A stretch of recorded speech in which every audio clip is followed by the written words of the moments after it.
guys, so we're here. By the way, welcome back to Carlist. I'm Jim and we're here at Go Auto Malaysia. Go Auto used to be, or I think still is, the official distributor for Haval. And Haval is made by Great Wall Motors, who also has an EV brand called Ora. And this is the car that they're using to kind of spearhead their EV assault to Malaysia. It's called the Good Cat. I'm a cat person, I like cats. This is a good cat. Is it a good car? Let's find out, because right here, this color is kind of not my style. There's a color over there which is nicer and more blue and just a deeper, nicer, fashionable color. We're going to cover that one inside. Let's go.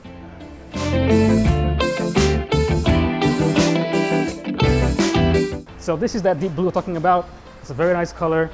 And honestly, this on the outside looks very sort of like Proto Kalisa / Mini Cooper. It's gonna be like the Myvi. We'll get to pricing in a minute, but it's priced to be like the popular budget stylish EV. And I think on the looks, it looks almost like a mix between the futuristic and the retro chic, I guess. I don't know why it's called the Good Cat. Does it look like a cat to you? Not really to me. This two-tone paint, I really like it. On the sides over there, okay? Again, two-tone paint, so you have the white over here, white roof with the blue or whatever the body color you choose. Along the side, this doesn't look like an EV. Nothing really is going to indicate that to you besides, well, maybe the plug point in front of there instead of a fuel tank, cap over here. Kind of curvaceous, good surfacing. On the back, you have very prominently Ora over here. Of course, Great Wall Motors, so you can figure out where this comes from China. And obviously, Good Cat, the name.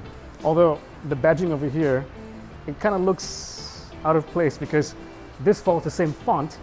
This is a different font, different logo, but it kind of looks like this is like an afterthought.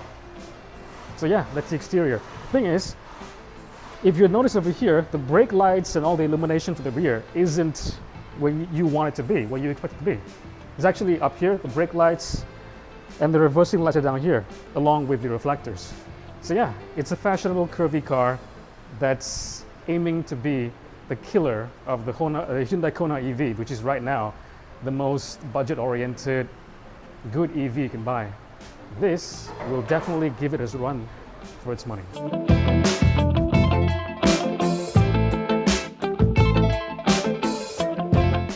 Okay, welcome to the interior of the Good Cat, the Ora Good Cat. Okay, I'm getting used to saying that name. It doesn't sound so funny anymore. All right, inside, I gotta tell you, it's actually quite stylish. It's not built on a dedicated EV platform, So it's built on the Lemon platform. I don't think Great Wall knows what that kind of like implies about the car. Lemon platform, I have no idea what it means. But because it's not EV based, you won't have exactly the hugest of proportions inside. That said, this is a very spacious interior so far.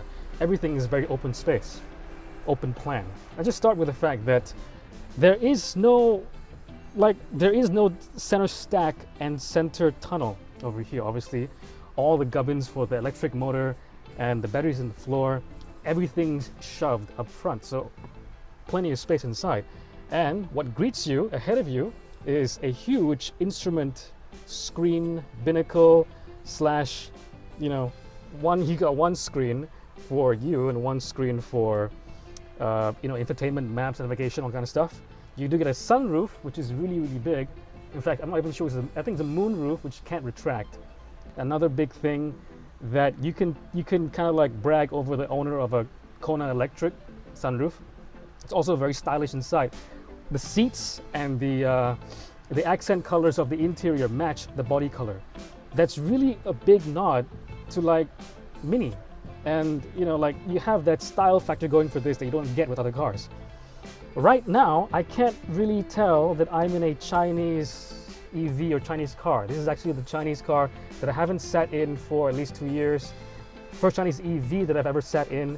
And to be honest, the quality is pretty good. Like, okay, there is a gear selector down here and I'm rotating it. The action feels good. It feels chunky. It feels nicely weighted. The leather is nice. There's not much I can really tell you besides the fact that I'm impressed.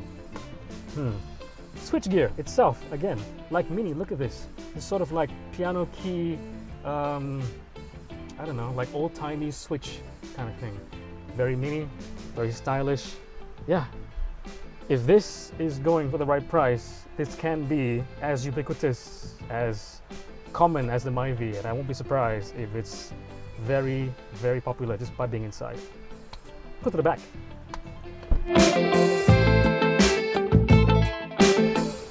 Ooh, back seat. All right. So let me just say about the materials, okay?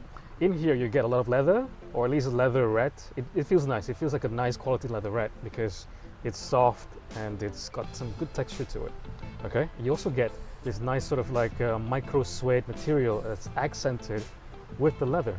So leather, micro suede, you have certain like flashes of metallic surfaces, and then again, not sure if that's just plastic coated in like a satin metal kind of finish, okay? The rest of it though is very plastic. So you have plastic everywhere else, literally everywhere else that isn't, that doesn't really meet your eye line, okay? If you get what I mean. So, back seat. This is actually pretty average for a hatchback. I was expecting to have like, with an EV you expect a lot more legroom. But this is not bad compared to like a Myvi or a car like a B segment hatch. I think this kind of fits the size. Maybe that's due to the platform not being EV centric. That's it. It's a really nice interior. I mean, for the price, it doesn't feel cheap at all.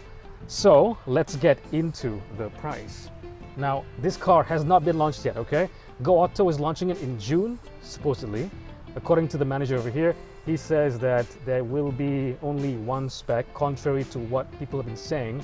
In Thailand, where this is also manufactured and sold, they have 3 specs, okay? The Tech and the Pro and the Ultra. Ultra being the highest spec. Now, supposedly, they are only bringing in the Ultra, the highest spec. And that has, spec-wise, can get geeky here, okay?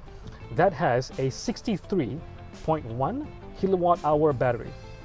Okay, and that is supplied to a 143 PS electric motor with 210 Newton meters of torque at the front.